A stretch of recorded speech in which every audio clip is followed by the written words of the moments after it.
परम शांति। सभी व्यूअर्स को बेहद की परम शांति। आज हम चर्चा करने वाले हैं कि शांति का रहस्य क्या है।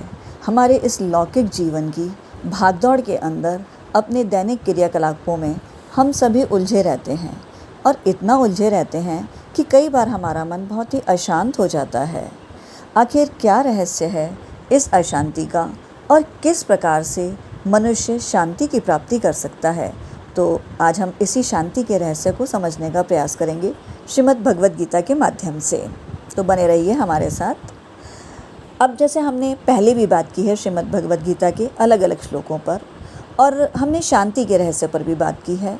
शांति अर्थात हमें अपनी कामनाओं का त्याग करना होता है, या यूँ कहें कि मनुष्य को संयम रखना होता है, तभी वह शांति की प्राप्ति कर सकता है।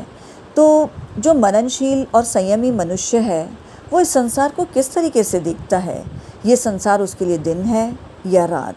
क्योंकि संयमी मनुष्य इस संसार को रात की तरह से देखता है। तो सवाल ये उठता है कि क्या ये जो सांसारिक पदार्थ हैं, क्या वो मनुष्य उन सांसारिक पदार्थों के संपर्क में नहीं आता, या ये सांसारिक पदार्थ उसे विचलित नहीं कर पाते?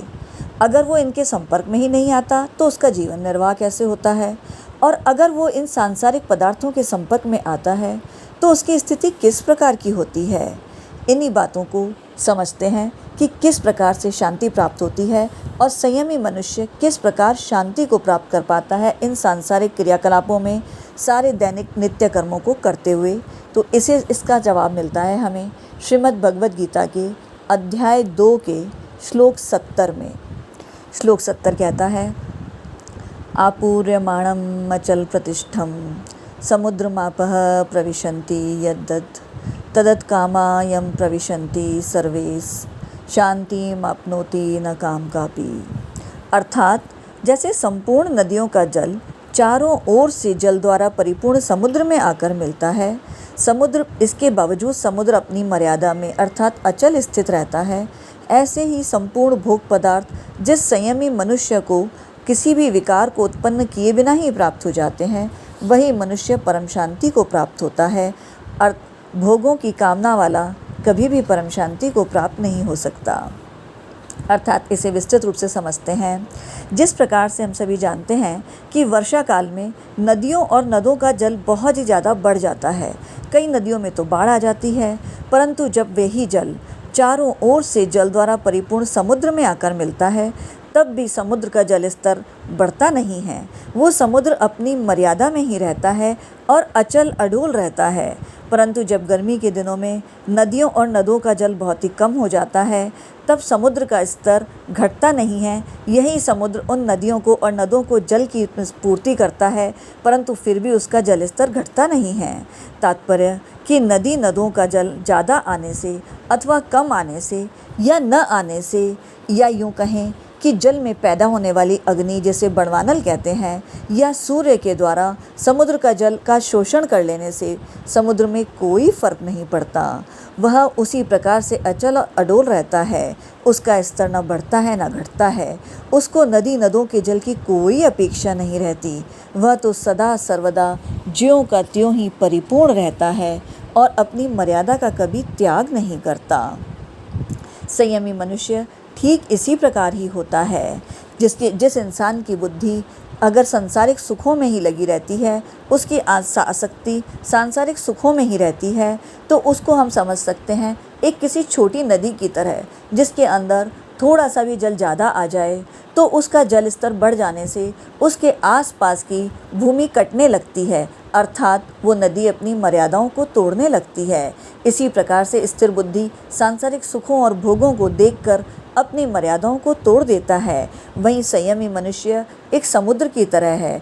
कितने भी सांसारिक भोग आएँ वो अचल अडोल बना रहता है। उसे किसी भी प्रकार के सांसारिक सुख और भोग उसे प्रभावित नहीं कर पाते।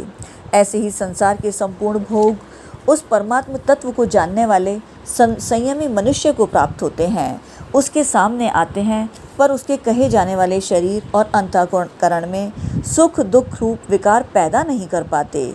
अतः वह परम शांति को प्राप्त होता है। उसकी जो शांति है वह उस परमात्म तत्व के कारण होती है भोग पदार्थों के कारण नहीं होती। अर्थात यूँ कहें कि जो संयमी मनुष्य है उसे सांसारिक भोग पदार्थ तो प्राप्त होते हैं, परंतु उसके अंदर किसी प्रकार का विकार उत्पन्न नहीं कर पाते। न तो उन भोगों के मिलने से उसे सुख और हर्ष की प्राप्ति होती है, और न तो भोग ना मिलने की वजह से किसी दुख रूपी विकार की उसके अंदर उत्पत्ति होती है। अर्थात वो हर प्रकार के सुख दुख के विकार से परे होता है। इसीलिए सुख मिल जाए तो भी ठीक है, ना मिल जाए भोग तो भी ठीक है। वो अपनी हर स्थिति के अंदर परम शांति की ही अनुभूति करता है। यहाँ इस प्रकार से समझ सकते हैं कि जो स्थित प्रज्ञ मनुष्य है वो संयमी मनुष्य विषय विकारों के घटने या बढ़ने से किसी भी प्रकार से उसको किसी प्रकार से शोकग्रस्त नहीं होता, ना ही हर्षग्रस्त होता है, जिस प्रकार से समुद्र का जल। कारण कि यहाँ पर स्थित प्रज्ञ मनुष्य को हम समुद्र के जल से भी ऊपर मान सकते हैं।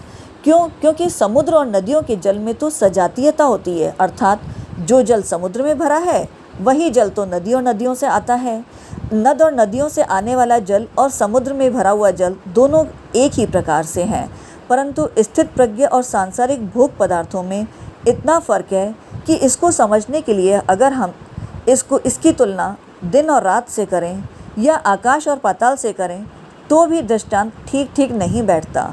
क्योंकि स्थित प्रज्ञ मनुष्य जिस तत्व में स्थित होता है वह तत्व तो चेतन तत्व है, वह नित्य है, सत्य है, असीम है, अनंत है। जबकि सभी सांसारिक भोग पदार्थ तो जड़ हैं, अनित्य हैं, असत्य हैं और सीमित हैं, और ये सभी भोग पदार्थ अंत वाले हैं अर्थात नाशवान हैं। जबकि परमात्म तत्व तो अनंत है, असीमित है, और स्थित प्रज्ञ मनुष्य उसी परमात्म तत्व में स्थिर होता है। दूसरा अगर अंतर देखें तो समुद्र में तो नदियों का जल पहुँचता है, पर स्थित प्रज्ञ तत्व जिस परमात्म तत्व में स्थित है वहाँ ये संसार भोग पदार्थ पहुँचते ही नहीं हैं, बल्कि हम यूँ कहें कि ये भोग पदार्थ उसका केवल कहे जाने वाले शरीर तक ही पहुँचते हैं। इसलिए समुद्र का दृष्टांत केवल उसके कहे जाने वाले शरीर और अंतःकरण की स्थिति को ही बताने के लिए उपयोग में लिया जा सकता है। उसके वास्तविक स्वरूप को इस दृष्टांत से भी हम नहीं समझ सकते, क्योंकि स्थित प्रज्ञ मनुष्य तो हर अनुकूल प्रतिकूल परिस्थिति के अंदर हर कामना से रहित उस परमात्म तत्व के अंदर स्थिर रहता है और सदैव परम शांति की अनुभूति करता है। जिस मनुष्य के मन में भोग पदार्थों की कामना है, जो भोग पदार्थों को सांसारिक पदार्थों को ही महत्व देते हैं, या यूँ कहें जिनकी दृष्टि सांसारिक पदार्थों की ही तरफ है, उनको कितने ही सांसारिक भोग पदार्थ मिल जाएं तो भी उनको कभी तृप्ति नहीं हो सकती, क्योंकि उनकी कामना जलन संताप नहीं मिट सकते। तो फिर उनको शांति कैसे मिल सकती है? कारण कि चेतन स्वरूप की तृप्ति जड़ पदार्थों से कभी हो ही नहीं सकती। चेतन स्वरूप की तृप्ति तो सिर्फ और सिर्फ उस परमात्म तत्व को जानने में है, और परमात्म तत्व को सिर्फ और सिर्फ परमात्मा की कृपा से ही जाना जा सकता है। और उसके लिए आवश्यक है कि हम अपनी कामनाओं का त्याग करें। अपनी कामनाओं के कारण ही हमें यह संसार जड़ स्वरूप दिखाई देता है। वास्तव में तो यह चिन्मय परमात्मा ही है, वासुदेव सर्वम। इस पर भी हमने पहले बात की है। अतः जब मनुष्य कामना रहित हो जाता है तब उससे सभी वस्तुएं प्रसन्न हो जाती हैं, और ऐसे मनुष्य को वस्तुओं के प्रसन्न होने की पहचान ये है कि ऐसे निष्काम महापुरुष के लिए उसके आवश्यकता की सभी वस्तुएं अपने आप उसे उपलब्ध होने लगती हैं, और उसके पास आकर सफल होने के लिए सभी वस्तुएं लालायित रहती हैं। परंतु कामना न रहने के कारण वस्तुओं के प्राप्त होने पर भी और न होने पर भी उसके अंदर किसी प्रकार का कोई विकार उत्पन्न नहीं होता। अपने आप वस्तुओं को प्राप्त होने का तात्पर्य यह नहीं है कि हम कर्म ही करना छोड़ दें और हम बिल्कुल हाथ पर हाथ रखकर बैठ जाएं कि हमारी नियति में होगी, हमें भोग सामग्री मिलनी होगी तो वो अपने आप ही मिलेगी। ऐसा नहीं है। हमें निष्काम होकर कर्म तो करना ही है, क्योंकि कर्म करे बिना हम नहीं रह सकते। यही हमें भगवत गीता बताती है कि हमें कर्म तो करना है परंतु निष्काम होकर करना है। और जब हम निष्काम होकर अपने हर कर्तव्य कर्म को ईश्वर को समर्पित करते हुए करते हैं तो हम पूरी तरीके से ईश्वर के शरणागत हो जाते हैं और हम किसी भी वस्तु के प्राप्त होने या न होने से, हमें किसी भी प्रकार के भोग के मिलने या न मिलने से हमारे ऊपर जब कोई असर नहीं होता, किसी प्रकार का विकार उत्पन्न नहीं होता, अर्थात न हमें सुख की अनुभूति होती है न ही दुख की, हम सिर्फ अपना कर्तव्य कर्म करते चले जाते हैं, तब हमारी आवश्यकताएं की वस्तुएं स्वतः ही अपने आप आने लगती हैं। अर्थात हमें कर्म तो करना है, परंतु निष्काम भाव से। और इस प्रकार से संयम रखते हुए जब हम कामना रहित होकर अपना जीवन यापन करते हैं, तो जो भी वस्तुएं हमें प्राप्त होती हैं उनसे हम महज अपनी आवश्यकताओं की पूर्ति के जितना ही उपयोग में लेते हैं, बाकी हम उनके उपभोग से परे हो जाते हैं।